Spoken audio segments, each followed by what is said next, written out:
Buenos días, bienvenidas, bienvenidos al vestíbulo del edificio 14 del edificio Concepción Arenal, uno de los espacios de la Facultad de Humanidades, Comunicación y Documentación. ¿No se oye? Sí se oye, no se oye. Bueno, además de dar la bienvenida, quería dar las gracias, por supuesto, a todas las personas que estáis aquí y muy especialmente a dos, en este caso.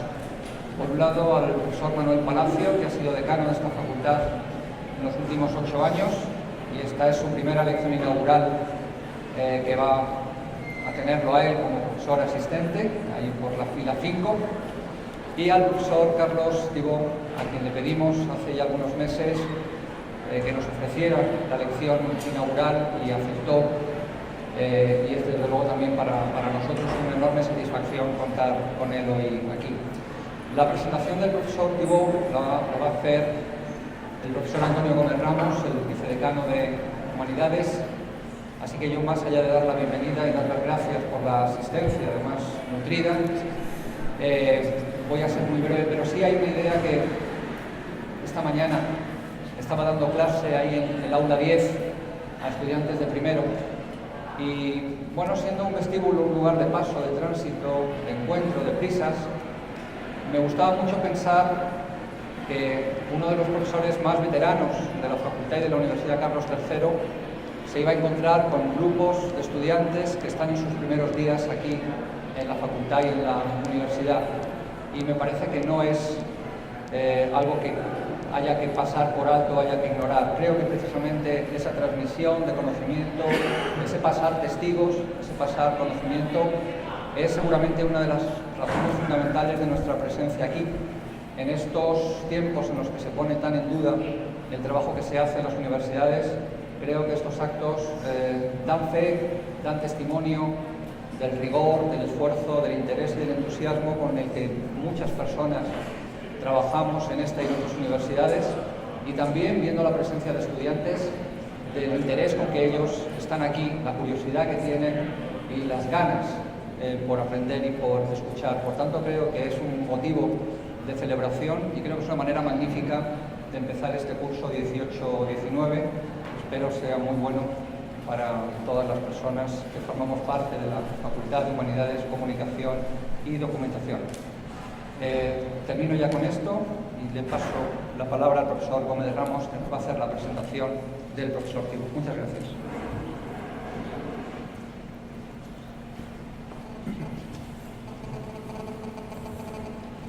Bueno, siempre en estos casos se dice que alguien no necesita presentación, y aquí sería más que nunca por la cantidad de tiempo que lleva el profesor Carlos Tibó de esta facultad. Pero también es verdad que nunca se nos presenta lo suficiente y no se sabe si lo opuesto es presentarnos del todo o solo un poquito. Yo no voy a hacer ninguna de las dos cosas, pero sí quiero tirar de algunos hilos de la biografía y del trabajo de Carlos Tibó, que lo hace merecedor por lo menos de haber llegado a dar esta lección inaugural y de muchas más cosas. Supongo que los más jóvenes de esta facultad le conocen como el profesor de Historia de la Filosofía 1 y de una parte de Historia de la Filosofía 2, algunos también como el profesor que da clases en el máster. Los que son un poco más mayores pues saben que es catedrático de Filosofía aquí desde el año 1996, ya muchísimos años, tantos como para que este también sea el último año en el que vaya a estar como profesor ordinario de la facultad. Saben también que, aparte de alentar durante muchos años hasta hoy el grupo de filosofía en esta universidad, fue también desde a finales de los 90 y primeros de los 2000 el director del Departamento de Humanidades, cuando solo había un Departamento de Humanidades, y ejerció esa labor, por entonces todavía con la pipa, ¿verdad? Que llevaba siempre y sin la barba. Pero bueno, eso es lo que recordarán los que llevan más tiempo en esta facultad. Los que estén incluso sepan algo de fuera de esta facultad y sean todavía más mayores, pues sabrán que antes de recalar en la Universidad Carlos III fue investigador en el Consejo Superior de Investigaciones Científicas, en el Instituto de Filosofía, fue profesor y decano de la Facultad de Filosofía de la Universidad Autónoma de Madrid. Saben que pasó largas estancias en universidades norteamericanas, como investigador y como profesor. Y si salimos más allá de los cargos académicos, nos vamos a su trabajo en la filosofía y en el pensamiento, pues muchos hablan también que es yo creo que se puede decir que es uno de los autores de referencia centrales en la filosofía moral y política, tanto en España como en Latinoamérica, y también en ciertos lugares de Estados Unidos o del mundo anglosajón. Y eso pues se debe, entre otras cosas, a libros que, bueno, unos u otros han visto: La historia del lograr, Los límites de la comunidad, que habla Aristóteles, Dedicación del ciudadano, La invitación a la filosofía. Y me permito, ya que es el día hoy, siempre está permitido en este sistema nuestro hacer cuñas publicitarias, decir también que, según la editorial, hoy mismo sale a la venta su último libro, escribimos él y yo a medias, en la editorial que es Las razones de la amargura. Aparte de estos libros, sobre todo, Carlos Vivo es autor de una cantidad enorme de artículos y de ensayos dispersos. Es de estos filósofos que tienen mucha obra dispersa, en muchos lugares y en varias lenguas. No es el momento, por supuesto, de repasar esos artículos ni esos temas, pero sí destacar que esa labor de autor y esa labor que ha tenido siempre, sobre todo de interlocutor filosófico, con todo tipo de comunidades, de grupos de autores jóvenes y mayores, pues es lo que le ha convertido seguramente en esta persona de referencia, como decía, dentro de la filosofía moral y política. También por eso mismo amigo de tantos y tantos en este mundo filosófico y fuera un poco del filosófico. Y esta capacidad de interlocución, esta diversidad de amistades, de relaciones, también tiene que ver sin duda con la enorme variedad de perspectivas e intereses que ha sabido conjugar en su trabajo. Intereses que tomaban una orientación a veces originalmente más en la teoría crítica frankfurtiana, incluso originalmente en una tesis doctoral sobre Lukács, pero que luego pasaron por todo lo que sería la filosofía anglosajona de la segunda mitad del siglo XX, siempre conciliándola con la filosofía continental, que es algo que no siempre o raramente han sabido hacer los filósofos contemporáneos. Y no quiero dejar de destacar que, además de hablar de los filósofos norteamericanos o de los filósofos alemanes críticos, ha tenido siempre esta debilidad que creo que nos hace la conferencia de hoy por Montaigne. Y con Montaigne, pues con una filosofía del sur, ¿no? A pesar de la creencia anglosajona, en la obra de Carlos Vivo siempre se ve una legal con una modernidad del sur que localiza en Montaigne, en Cervantes, y ya no modernidad, y no solo del sur, pero por destacar algo más, Carlos Vivo es, además de autor de varios textos filosóficos, es autor también de un libreto de ópera, una ópera titulada Séneca o todo nos es ajeno, a la cual puso música la compositora mexicana Marcela Rodríguez. Quería destacarlo, aparte de porque no todos los filósofos escriben libretos de ópera, también porque esta Séneca muestra una beta que creo que es constante en la obra y en la persona de Carlos Vivo, que es el estoicismo. Y con el estoicismo, que funciona además calladamente, tácitamente, pues hay una beta moral y, sobre todo, y esto voy ya para terminar, una preocupación siempre por el daño, es una de sus palabras centrales, o si no queremos decir daño, por el dolor del mundo, además por el dolor del mundo de una manera que no dé lugar a un discurso patético, y si produzca la reflexión de por qué este dolor del mundo es autoinfligido, o cómo somos los humanos para producirnos este dolor, ¿no? Creo que algo de eso hay siempre en la preocupación filosófica de fondo de Carlos Vivo, y algo de eso va a haber también en la conferencia que nos presenta hoy, Habitar un mundo quebrado. Gracias, Carlos.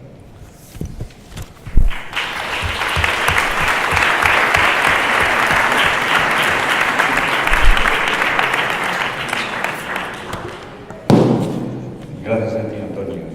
gracias al decano Julio por la invitación a impartir esta lección que tiene un sentido especial. Gracias a vosotros por la asistencia. Iba a comenzar con una entrada de ironía. Intenté pasar esto por Turnitin y el programa quebró, está lleno de criptocitas, cosa que Turnitin es incapaz de detectar. Quería agradecerle al decano esta oportunidad de dar esta lección, comienzo de este curso, que será mi último año docente en la universidad.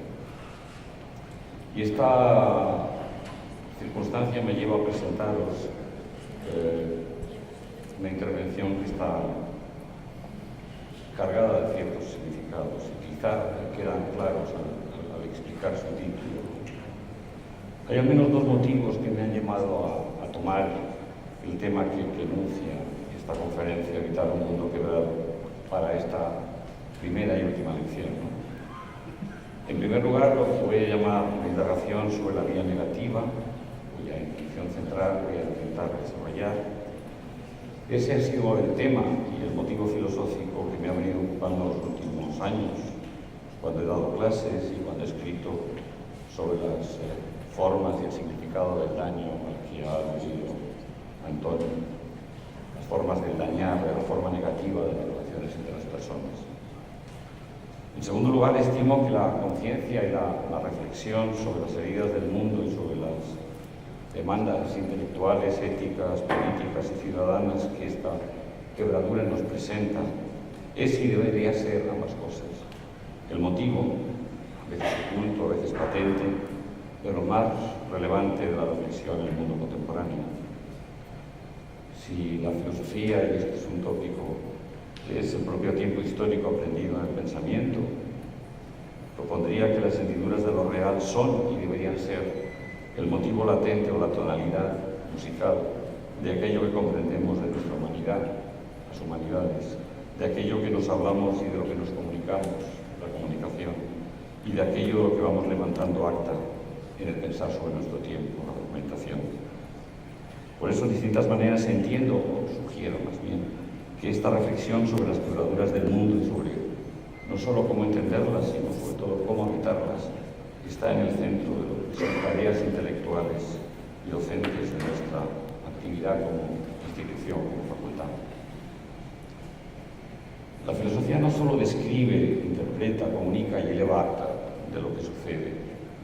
Su raro estatuto como saber y como reflexión que nace de la perplejidad y que suscita la perplejidad, tiene también un peculiar componente, lo llamamos crítica, sospecha, hasta desconstrucción y desmontaje, un peculiar componente al relacionarse con lo que vamos percibiendo como real.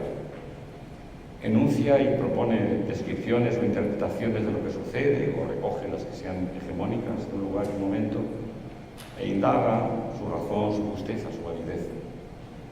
En esto la filosofía no es tan distinta de la indagación de otros saberes humanitarios, de las ciencias sociales, y recoge la capacidad central del pensamiento. Por eso os indico que habitamos un mundo quebrado, y apunto a la pregunta que subyace este enunciado y a la que dedicaré el centro de mi intervención hoy: ¿cómo habitar un mundo sin escrito? Por eso, si lo digo así, es críticamente inevitable comenzar sospechando de la misma descripción, o al menos no tomarla como evidente. Ante mi enunciado, que el mundo está quebrado, cabe presentar una primera duda. Y en efecto, no es nada obvio, en el sentido de que va contra la conciencia generalizada, mediatizada, eso que Heidegger llamaba la guerrera, la habladuría, el discurso social. Proponer que el mundo está quebrado y que la pregunta por cómo habitarlo, la pregunta ética, por cómo conducir la propia vida en condiciones de negatividad, son cuestiones centrales, tal vez las cuestiones centrales. La comprensión positiva y optimista de la realidad social y personal, bien como si fuera la constatación de un estado de cosas, o bien, como último refugio, cuando se plantea como esperanza en el resultado exitoso de las propias acciones cuando esta comprensión positiva flaquea, constituye una perspectiva socialmente hegemónica. La mayoría de nuestros relatos, bien lo sabemos, bien sean míticos bien sean teóricos, son relatos de consolación. Lo primero que contiene pues el lema sobre el que os propongo reflexionar es la percepción de la negatividad en el mundo que habitamos, las heridas del mundo.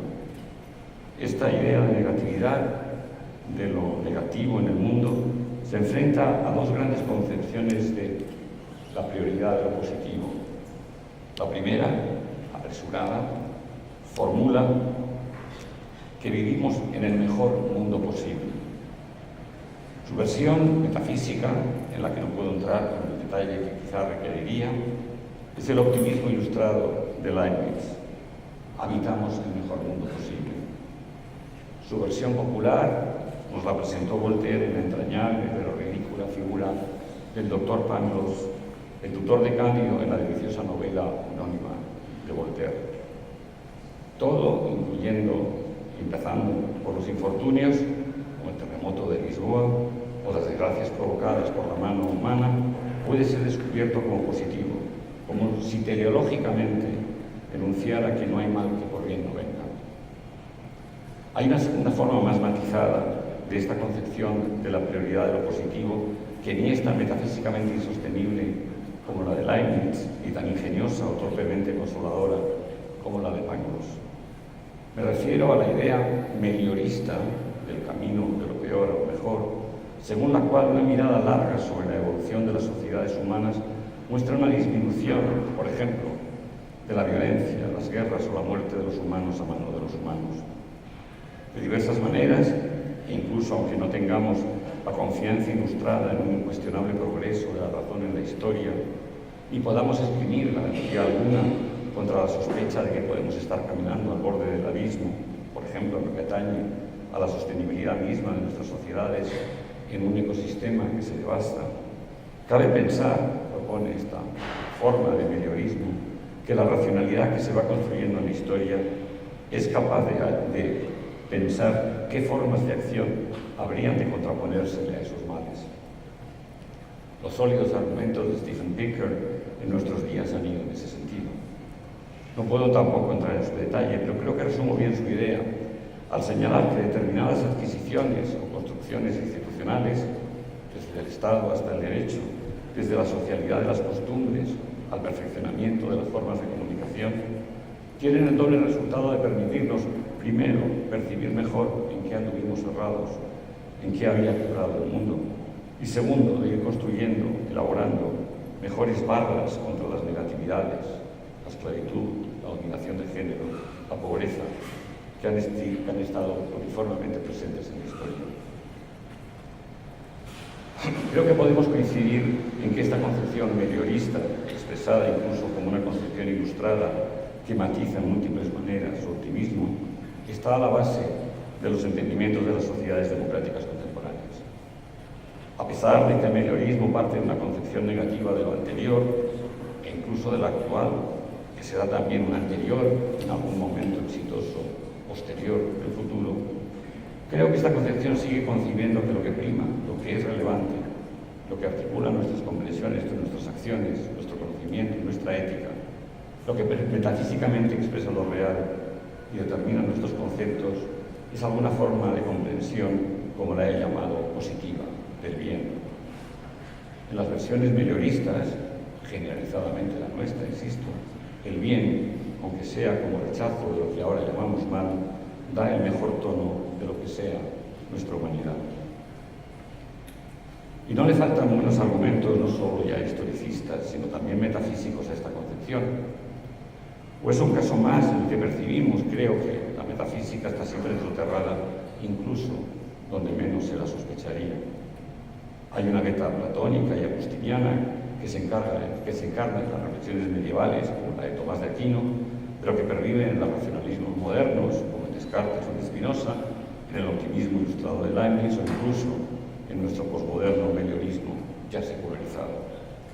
La gran tesis metafísica es que el mal, lo negativo, no existe, no es. Es privación del bien, es su negación o su ausencia.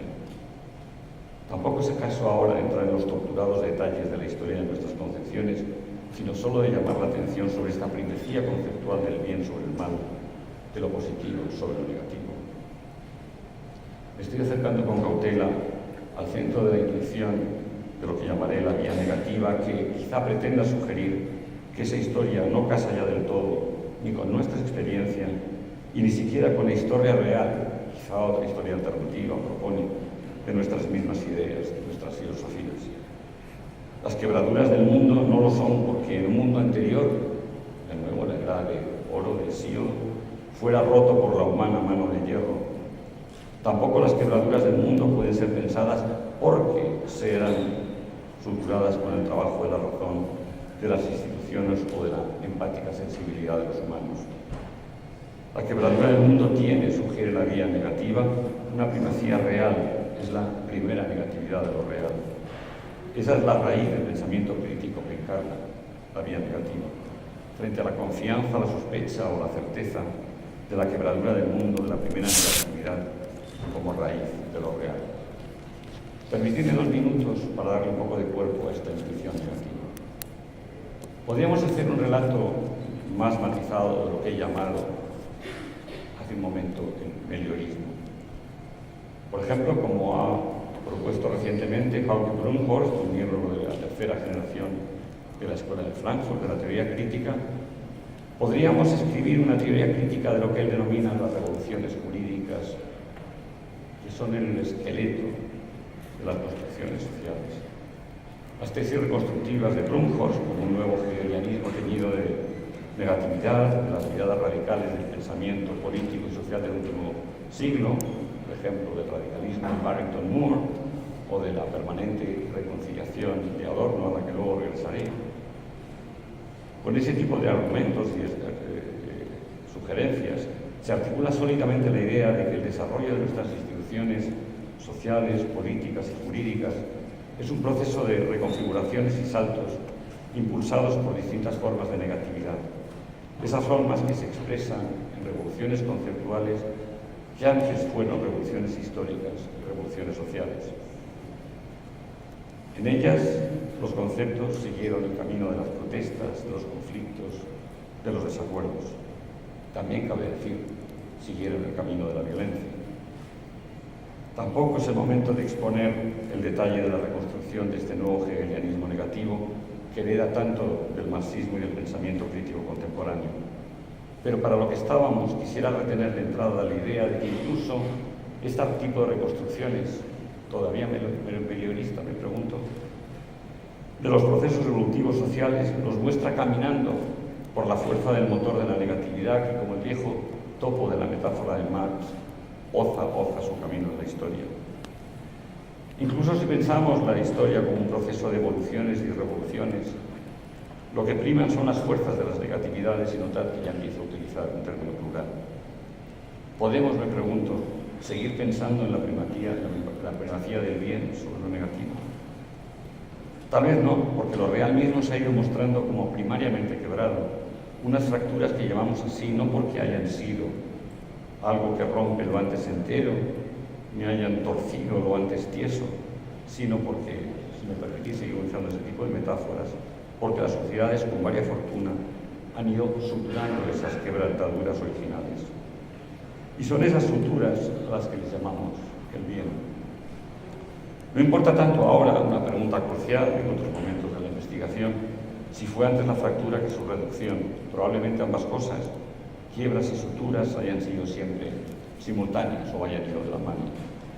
Importa, más bien, lo que estoy llamando la metafísica, el cuestionamiento de la primacía del bien sobre su negación. Otra manera de acotar, aunque sea tentativa y provisionalmente, la intuición de la vía negativa es acudir a una filósofa política americana, Judith Shklar, una catedrática de Harvard de familia judía exilada desde Lituania en la era de la gran catástrofe europea. Y a ella vamos a dedicar una sesión a algunos compañeros del departamento en un próximo congreso. Shklar fue paciente y sutilmente mostrando de qué manera las concepciones básicas del liberalismo político que ella suscribía con su amigo John Rawls y al que yo me apunto, se fueron construyendo como reacciones y resistencias a las formas vividas de injusticias y crueldades que han ido plagando la historia mediata e inmediata. La percepción, ya también la convicción, de que lo más básico de nuestras intuiciones y de nuestros aprendizajes es el rechazo de la crueldad, lo que ella denomina anteponer la crueldad, y para lo cual se apoya centralmente en mi bien amado Montaigne y en su odio cruelmente a la crueldad que él ejemplificaba en la tortura. Ese repudio de la crueldad, una forma aquí de lo negativo, de la quebradura del mundo, es el sustrato, sugiere Saclar, de las instituciones liberales modernas y supone una reinterpretación radical de lo que damos por descontado en el relato del origen y desarrollo de estos conceptos.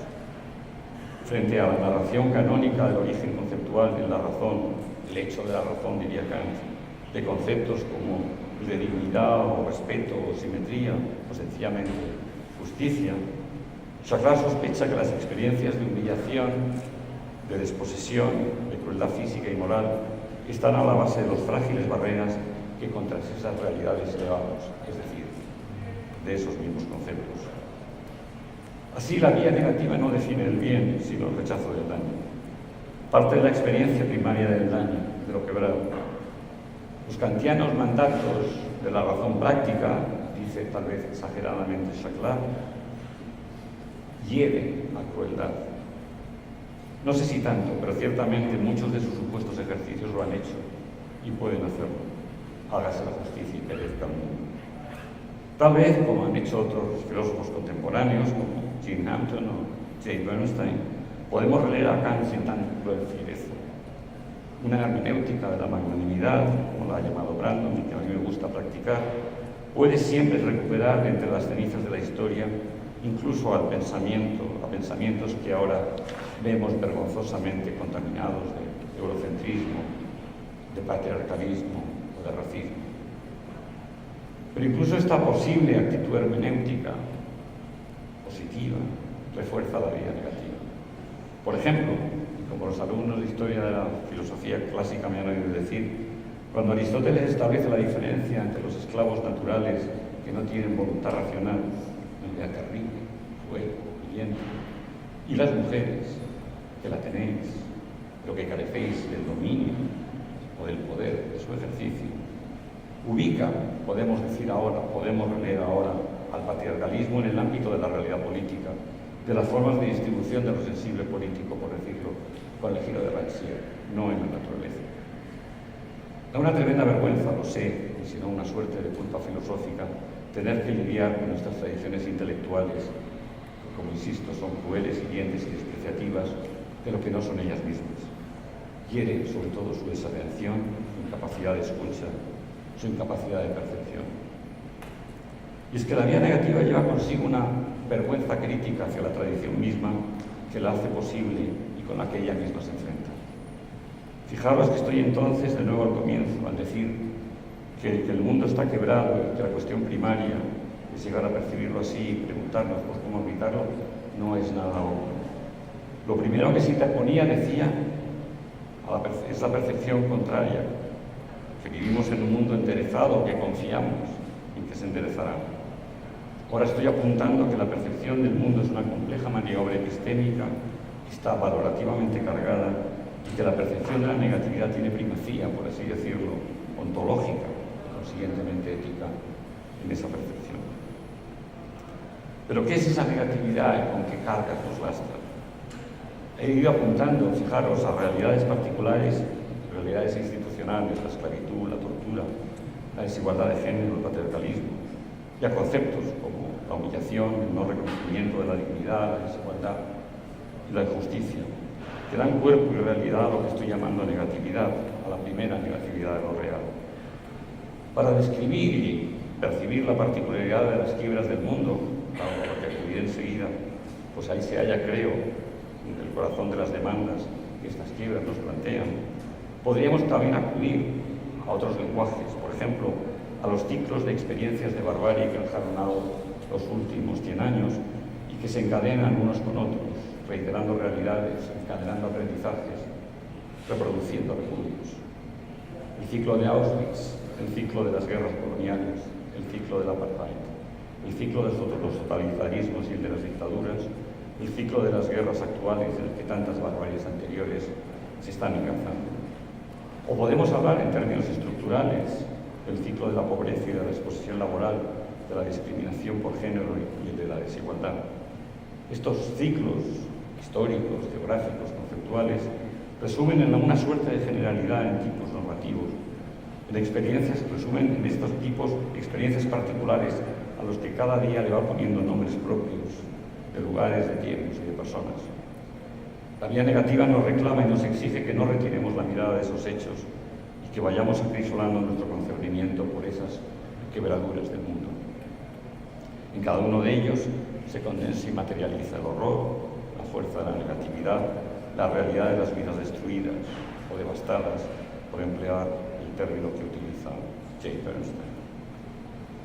Pero tal vez los repudios que estas realidades suscitaron y suscitan hagan algo más que permitirnos reconstruir la génesis o el sentido que tienen, más bien que deberían tener nuestras intuiciones normativas, nuestros conceptos.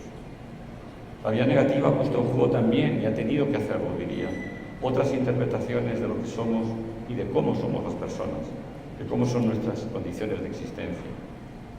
La vía negativa se apoya en una noción nueva de sujeto y la incita. Me fijaré brevemente en tres cambios cruciales que, sostendría, afectan a nuestra concepción de las personas, de los sujetos, de los agentes que somos las personas en este camino de la vía negativa para pensar la realidad primera del mundo quebrado.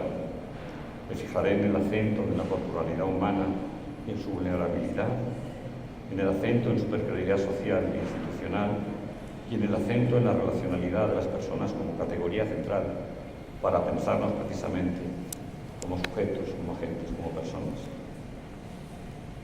Nuestra modernidad tardía ha recuperado para el pensamiento el reconocimiento del carácter material, corporal de la subjetividad. Que somos cuerpos es una obviedad que el pensamiento y la cultura han tendido a poner en segundo plano. Más bien, más aún, que somos cuerpos vulnerables, heribles, es lo que especialmente acentúa esto que estoy llamando la vía negativa. No es que esta obviedad haya estado ausente de la larga tradición cultural de Occidente, pero bien el cuerpo ha sido concebido como caída, como peligro, como amenaza, o bien lo ha sido como contrapartida al don, o así divino o divino de la mente y de la razón. No es el momento tampoco de trazar la historia de estos olvidos del cuerpo. Pero tal vez la vía negativa, que de múltiples maneras se va desplegando como un delta desde la segunda mitad del siglo pasado, haya subrayado que la cualidad de ser personas, de poder ser pensados y reconocidos como personas, radica centralmente en el reconocimiento de nuestra vulnerabilidad. Podemos ser heridos, podemos ser dañados, más aún, podemos herir, podemos dañar. Gran parte de la nueva tradición fenomenológica y crítica está precisamente llamando la atención sobre el carácter fundante de esta idea. Saclar, por volver a ella un momento, lo apuntó en su liberalismo del miedo. La política liberal, decía, se funda en el miedo que nos produce el miedo a ser heridos, corporalmente dañados, físicamente sometidos. O en otros términos, el repudio de la violencia, por ejemplo, de la violencia de género, se condensa en el horror de una violación y en las formas particulares de humillación, de herida de la dignidad que allí se está ejercitando en ese acto. Tenemos realidades cercanas que nos lo muestran si sabemos verlo. Que somos cuerpos en cuanto a personas, que somos personas porque somos cuerpos heribles que hieren, vulnerables, se difracta en la relevancia que los modos de la corporalidad que todos tenemos presentes porque son patentes en nuestra conciencia ciudadana. El género, la raza, el color de nuestra piel o sus tonalidades. Todos estos rasgos acentúan su importancia si los percibimos de esa condición de vulnerabilidad que la vía negativa ha aportado. Judith Butler lo ha hecho con potencia inigualable al hablar del género. Y es menos conocido entre nosotros porque España padece una gran ceguera racial o oculta su racismo, de la que va despertándonos los nuevos embates de la xenofobia europea. Digo, es menos conocido el trabajo, por ejemplo, que en teoría de la raza están haciendo autores como Charles Mills. La idea es que son las marcas corporales de nuestros conceptos normativos las que tienen y las que aquellas que debemos verificar, las que evitarán percibir quienes no habiten en la quebradura del mundo. He empleado la palabra vulnerabilidad, que tiene también otras esquinas y otras dimensiones. Una de ellas es a la que me refería con el segundo rasgo de la precariedad social e institucional que nos marca como sujetos.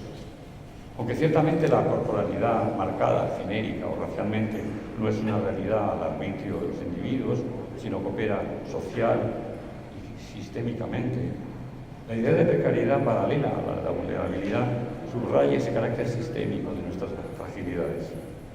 Si atendemos y escuchamos los relatos de la humillación y del daño de quienes lo sufren, percibimos la presencia activa y real de estos mecanismos abstractos, sistémicos de exclusión, y en cada uno de ellos, en sus detalles. Los mecanismos sistémicos de la exclusión, de la desposesión, de las quebraduras de los humanos, de cada humano, no están en otro universo abstracto, flotando solos en un mundo al que solo pueden acceder las ciencias. Están encarnados, en términos absolutamente adecuados, en cada una de esas particulares y precisas vidas a las que me he referido. La realidad inmediata de la desigualdad y la desaparición de las confianzas sociales que marcaron, quizás solo por un breve periodo de tiempo de la historia anterior, el entendimiento básico de las democracias occidentales, la confianza en el trabajo, en la atención a la salud o en la educación, ha evidenciado, creo con fuerza, esta condición sistémicamente inducida de la fragilidad. Que al igual que se puede perder la vivienda, el trabajo o el cuidado en virtud de mecanismos sistémicos fuera ya del control no ya de los ciudadanos, sino de los mismos estados, también son precarios, frágiles, los conceptos normativos de defensa que han marcado eso que he llamado el entendimiento básico de nuestras sociedades.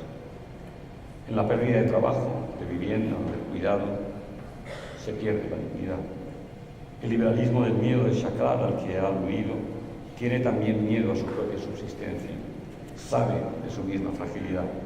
Este liberalismo solo se abroquela, se fortalece con el ejercicio performativo recurrente de sus motivos.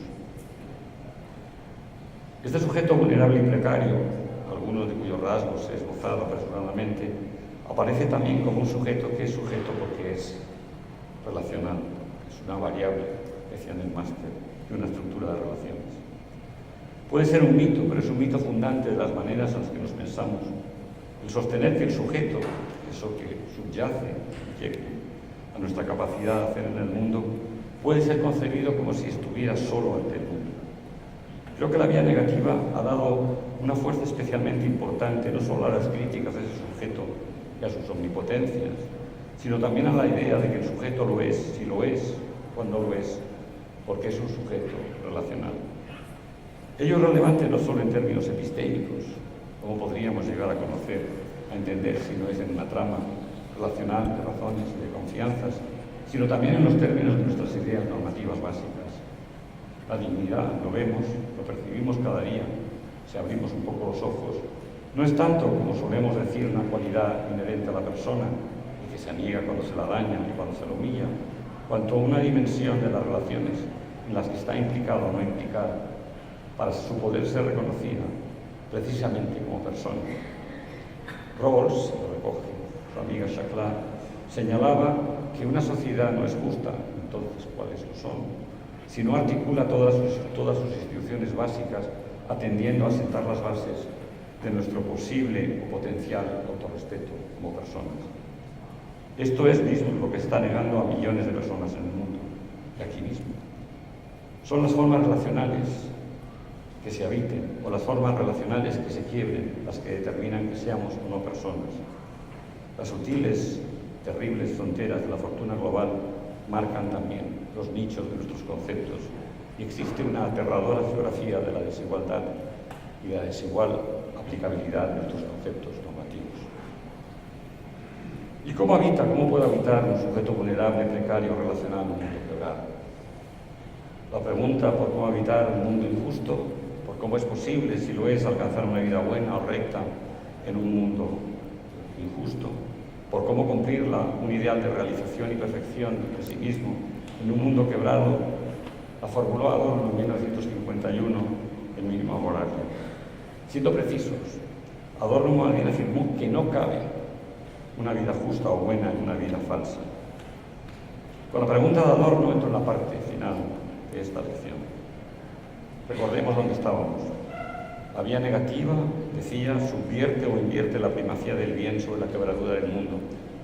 Invierte también la omnipotencia del sujeto que se ha descubierto como vulnerable y menesteroso, con la pérdida de confianza en un supuesto curso inmarcesible del mundo, en el consolador posible resultado positivo de las acciones y con el desmontaje de un sujeto que se pensaba origen único, lo real. Tal vez pudiera pensarse que las maneras en las que ese sujeto, nosotros, puede habitar entre las quebraduras del mundo son del linaje de aquellas tradiciones clásicas del estoicismo y del epicureísmo, o en las tradiciones modernas de la resistencia, entre ellas las de Adorno, que marcaron la no reconciliación con ese mundo. Y se me ocurre que la huida, el refugio o la resistencia han sido tres respuestas a esta opacidad rota del mundo. Pero paradójicamente diré, la vía negativa también invierte o subvierte o cuestiona estas mismas respuestas éticas. En efecto, la pregunta por cómo habitar las quebraduras del mundo no es tal vez una pregunta nueva. Ni es nueva la oscuridad real del daño, aunque haya mutado en sus formas a lo largo de la historia. Podemos leer en momentos anteriores de nuestra tradición épocas también oscuras y hallar en ellas propuestas de cómo habitarlas. Pero quizás sí sea nueva, en ello el meliorismo de Pinker, al que antes le refería, falla colosalmente, la conciencia ampliada de esas quebraduras del mundo y aún más, la conciencia de la fragilidad que está impresa en las formas de oposición a esa primera negatividad del mundo que constituye lo que ahora llamaré la segunda negatividad con la que nos protegemos contra esa primera negatividad del mundo. Por explicarme, eso no, así no, nunca jamás son algunos lemas de esta segunda negatividad de oposición. Quizás sí sea nueva la conciencia de vulnerabilidad y de fragilidad que alcanza también a esta segunda negatividad, como los conceptos, las prácticas o incluso las instituciones que decía antes, hemos ido lenta y laboriosamente liberando contra la primera negatividad del mundo quebrado. Pues todo puede ser torcido, banalizado, olvidado, hasta el motivo de la ética, el sentido de la ética y el derecho. No hay más que mirar lo que sucede en nuestra casa Europa para percibir ese riesgo y recordar al hacerlo las barbaries que nos asolaron y con las que los occidentales hemos asolado al mundo. Las diversas formas de la huida son, decía, un primer tipo de respuestas a la pregunta por cómo habitar el mundo quebrado. Huir, dice la Real Academia, es alejarse para evitar un daño. Chaclar, vuelvo a regresar a ella misma, una exilada, tuvo que huir de la barbarie nazi e indagó la condición del exilio en sus últimos trabajos. Frente a los exilios clásicos, que con frecuencia eran formas de autoprotección de la polis, pero que también marcaban la excelencia moral del exilado, los exilios contemporáneos están teñidos de mayores ambigüedades y durezas. Los exilados españoles tras la guerra civil que se trasterraron en México y en otros países latinoamericanos no huyeron primariamente para proteger su dignidad, aunque también, sino para proteger su propia vida. Las huidas contemporáneas tienen sobre todo ese momento de la propia corporalidad amenazada, huir de la guerra, escapar de la muerte. Quienes huyen son entonces refugiados, buscan refugio en otro lugar, en un lugar diferente del de la violencia y del daño. La condición de los exilados, de los refugiados, de los desplazados, no es un desarraigo forzoso y forzado para la protección de la propia vida. Y una vida arrancada de sus raíces, con la esperanza primero de que pueda mantenerse y con el deseo de que pueda hacerlo segundo en otra parte, una vida así es una vida dañada. Cabría pensar, pues, que si la huida es una manera de evitar la quebradura del mundo, ella misma reproduce, de alguna forma, esa hendidura. No parece que esa ansia de protección o de refugio haya podido disminuir en los tiempos recientes.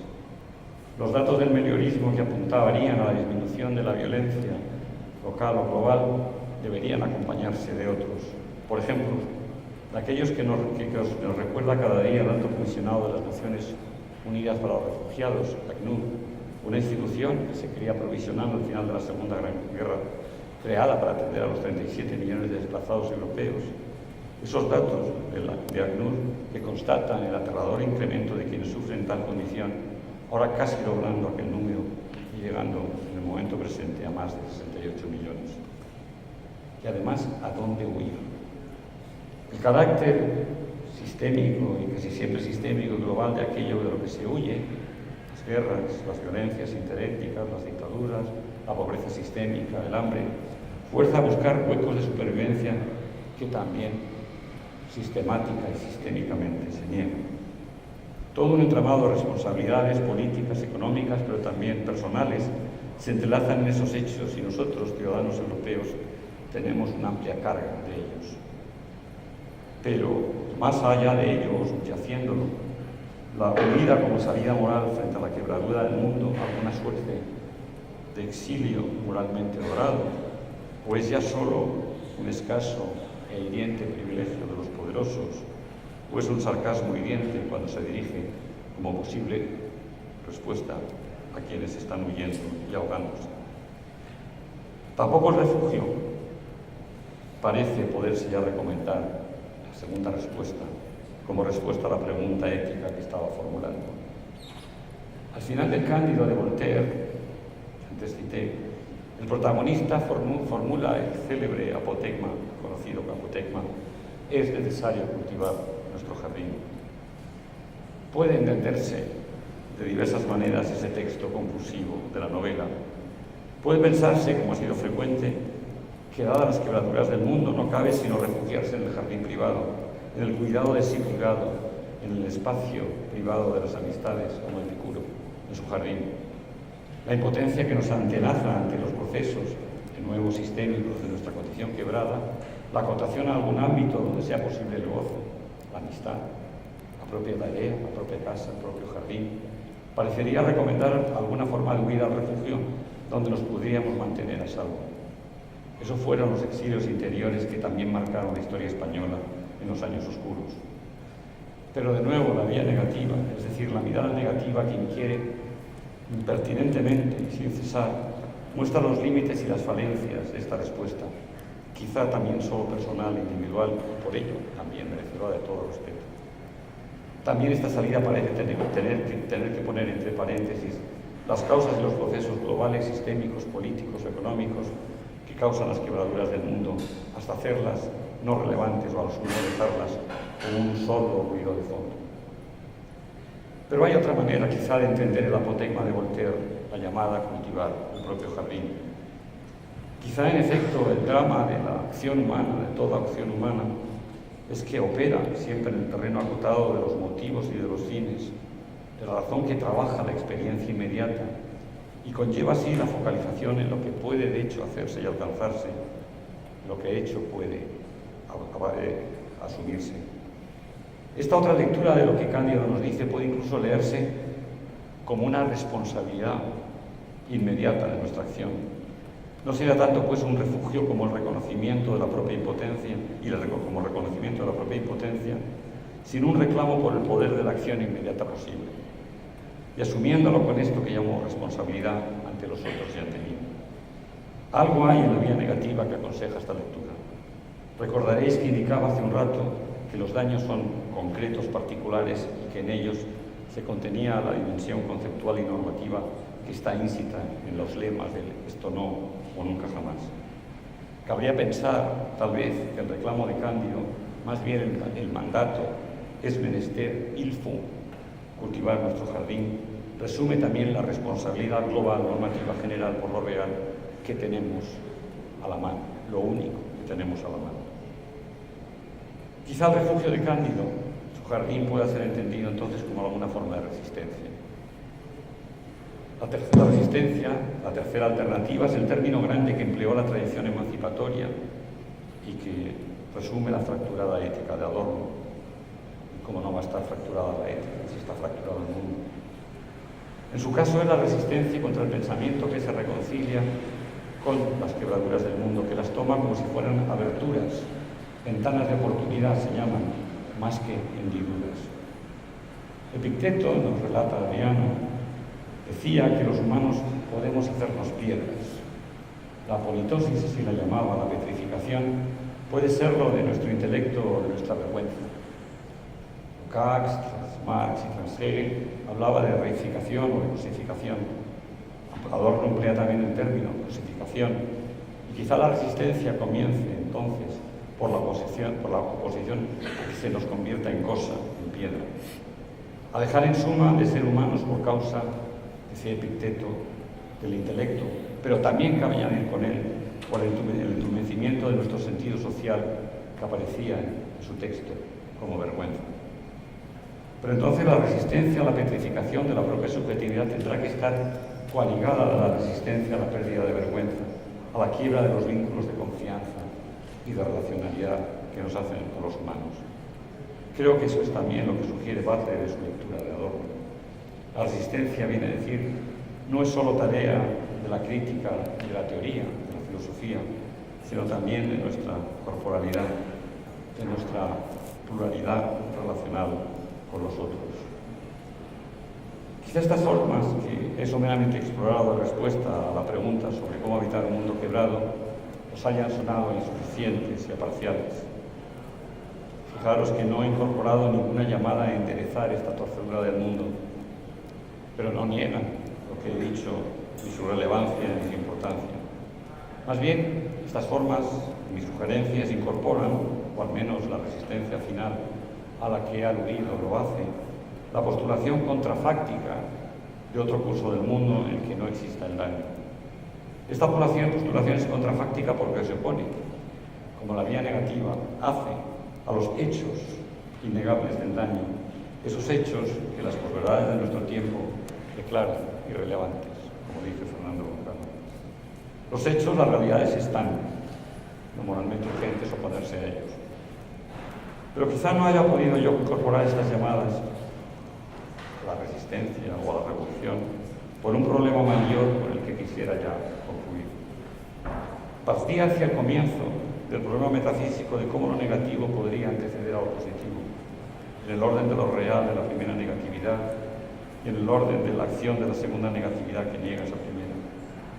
Ante la realidad inmediata, hiriente, cargada de urgencias de lo negativo, lo primero que constatamos, estimo, es un desacoplamiento entre esa realidad y los conceptos con los que lo pensamos. Pero así como ya en el libro de Job se mostraba una tensión entre la comprensión que expresaba la experiencia sufriente de Job y la interpretación teológicamente consoladora con las que sus amigos intentaban acallar su protesta ante Yahvé, cabe sugerir que nuestros siglos han constatado y consumado precisamente el desacople general, estructural, teórico, entre la negatividad sufrida y la bondad buscada, en el orden de los conceptos heredados, en las formas éticas de las respuestas a esta quebradura. Si recordáis lo que he ido diciendo, percibiréis que en el centro de la vía negativa que os estoy proponiendo está la constatación de este desacoplamiento de la experiencia y el concepto. No sabemos muy bien cómo nombrar el daño, ni cómo suturarlo. Se acumula como un torrente. Kant decía que los conceptos sin experiencias están vacíos, pero que las experiencias sin conceptos están ciegas. Entonces lo primero que digo es que hay que indagar nuestras propias experiencias.